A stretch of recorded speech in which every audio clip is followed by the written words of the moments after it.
Hi, welcome back. The next question, A has some coins. He gives half of the coins and two more to B, and B gives half of the coins, half of its coins and two more to C. C gives half of the coins and two more to D. The number of coins D has now is the smallest two-digit number. How many coins does A have in the beginning? They have given four options here. By reading the question, we understood they have given D because the number of coins D has now is the smallest two-digit number. So, smallest two-digit number is 10. D is equal to 10. So, we'll go back. We'll find C now.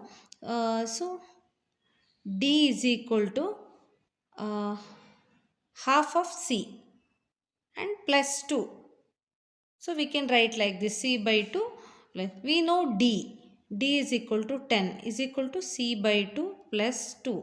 So we'll take 2 to left side. 10 minus 2 is equal to 8. So C is 16. So we found C now. C is 16. Similarly, we'll find out B. So C is equal to, C is half of B plus 2. So we know C, right?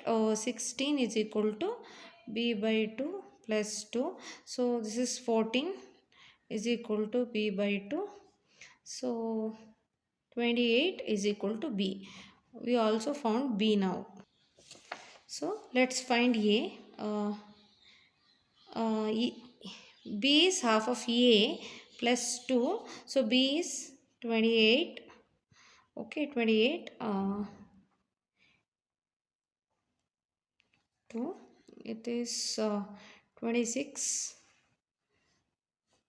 26 is equal to A by 2. So this is 52. A is equal to 52. So the question is, how many coins does A have in the beginning? A is equal to 52. This is the answer. D is the answer. So I think I have cleared all your doubts. This is the smallest way to solve the question. Actually, they have clearly given D here. So by using D, we can find all A, B, C. If you have any doubts, you can comment down in the comment section. So let's meet in the next question. Thank you.